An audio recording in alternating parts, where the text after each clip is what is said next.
All right, y'all.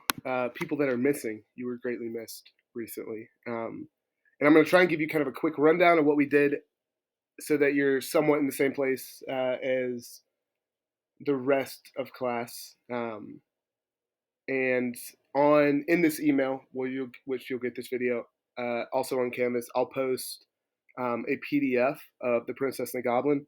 So just make sure that you've read up to where we are, have annotated up to that, and you'll be in good shape.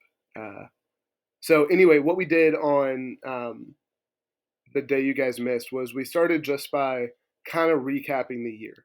You don't need to write this down. I will have you write a couple things down in a second. So just have a piece of paper or a note card, anything. But we started with this, just a recap of where we've been this year. And the question for the whole year, as you guys know, is how do we travel well on the journey of life, right? We're on this journey, we're traveling it, we're moving somewhere. How do we do that well? In each unit, we're focusing on one question, right? So I just want to kind of do a quick recap of the things that we've looked at, because it's going to build into this next unit, which is The Princess and the Goblin. I'm sorry, I should have said that. We were going to do The Hobbit, and then I realized I forgot to order the book like a moron. And so we're doing The Hobbit later, and we're doing The Princess and the Goblin right now, which is just a beautiful book. So I think you guys will really enjoy it. But Unit 1, right, our question was, what is the destination of life? Where are we going? And we looked at Enemy of the People, and we looked at Allegory of the Cave. And really, both these texts were kind of making the same claim, which is that our life's journey is to find further truth.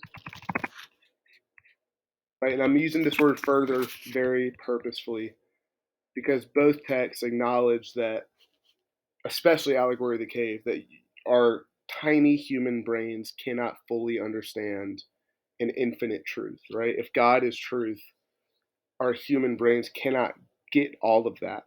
Just like the prisoner in the cave can't stare at the sun, right? You go blind.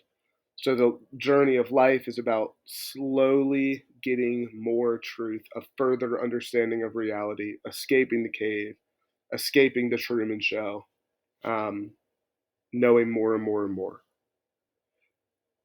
Then we looked at Unit 2, the Odyssey. What will the journey be like?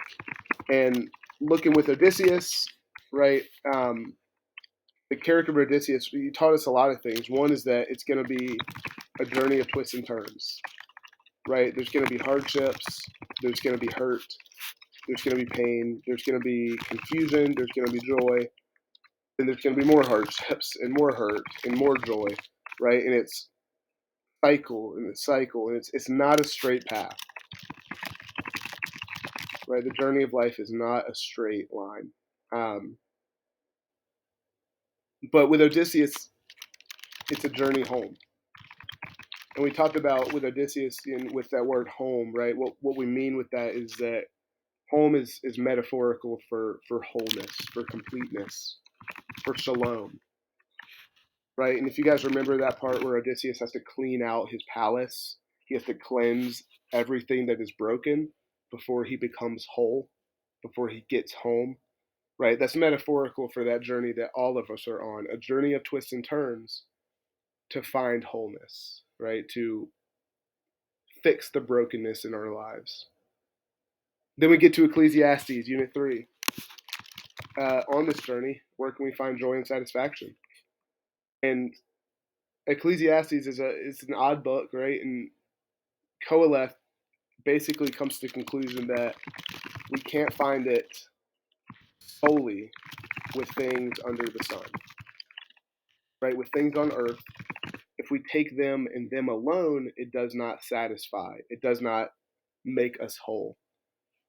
It's like sending a kid who's hungry, sending him into a candy store, right? He's going to have his hand in every jar. He's going to be loving it, but he's going to leave that candy store still hungry. But the answer is sort of like, it's an inverse answer in Ecclesiastes, and that is that if there's a God who sees a bigger picture, then everything has meaning in that picture, right? If there's not a bigger picture, if all the sun under the sun is all we have, then yes, it's meaningless because death happens to all and it all goes away. If there is this bigger picture, uh, and we got to that by saying that, okay, if there is a God who judges everything, then that means he sees everything as meaningful. Then everything is meaningful, right? Even if we don't know why yet. And then we get to Beowulf. How do we face the brokenness that we encounter on this journey? And Beowulf tells us a couple things. One, he says, you face it head on. You don't run away from it. You move towards it, and you cut its head off. Don't let it limp away. Right? You do not let it limp away. And so now we get to Unit 5, and I want y'all to write this down. Um, our question for Unit 5 with the Princess and the Goblin. Actually, let me say this for a second. I'm glad you have a pencil. Stay there. Somewhere, I want you guys to write this down. It is all one story. All right, I want to show you kind of what I mean by this. I was thinking about this. I thought it was really beautiful, and I want to show you what I mean. So, allegory of the cave. Write this down like in your book on a piece of paper. Have something. You don't have a book, so write it somewhere. Allegory of the cave. If we were to distill it to its core, it's a story about finding truth. Right? It's about finding home. If we use that idea of wholeness, right? It's about finding wholeness, about finding shalom. Right? The prisoners think they're home. They think that the cave and the shadows are their reality. In their whole life, the destination of their life is to find truth, to find wholeness, to find their real home. Then we get the enemy of the people. The story of Dr. Stockman cleaning his home, right? Establishing wholeness. There's corruption in his town, right? Like Odysseus cleaning the palace, he has to cleanse out all of the brokenness to be whole, for his town to be whole. But metaphorically, right, that's also what we do. We then get to the Odyssey. And it's a story of a man going home, right? Trying to become whole again, trying to establish shalom in his house. Right? He also cleans home, right? Cleans out the brokenness. We get to Ecclesiastes. It's another guy going on a journey, just a slightly different one, right? It's a man looking for meaning, looking for home, looking for wholeness, right? There's a missing piece in the human heart, and he's trying to fill it. He's trying to become whole. He's trying to get home, right? It's all the same thing. Then we get to Beowulf, a man cleaning home, right? Establishing wholeness, killing the monsters so that everything will be right, everything will be whole, right? When there's brokenness, there's not wholeness. I mean, they don't work together. And so I just want y'all to see the recurrence of this word home, right? It's in every single book, sometimes metaphorical, sometimes more literal, but it's all there. That we are broken people trying to establish wholeness within ourselves, right? That is the human journey to make the world right, because it's not right. We see sickness, we see death, we see hurt within ourselves, and we're like, that's not right. That's not home. We're not there yet. So here's Unit 5, the question that we're going to be looking at. How do we navigate on our journey home? Right? What is our map? What is our compass to help us get home? Right? If someone were to send me out into the world and just said, all right, find your way back home, find your way to wholeness, like, no way, I couldn't do it, right? That's what Koheleth tried to do, and he failed miserably, and I would too. We need a map. We need a guide that's going to help us get home, right? And this book is about how do we do that. So pause if you need to, but make sure you write this down somewhere. And I want to introduce you guys, and I want you to write this definition down to a word. It's a German word. It's a word I really love. And It means a lot to me, and I think it encompasses this search for home well. And the word is Sehnsucht. That's how you say it. It's spelled like this, but you say it very differently. Um, and when I found out what Sehnsucht meant, probably like 6 or 7 years ago, like it just shattered me. It was like, that's what I've been trying to say.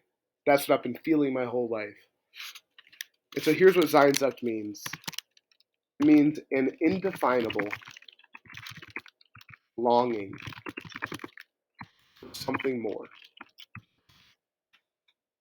An indefinable, which is kind of a funny way to start a definition, an indefinable longing, a deep desire for something more, right? What Sehnsucht is it's that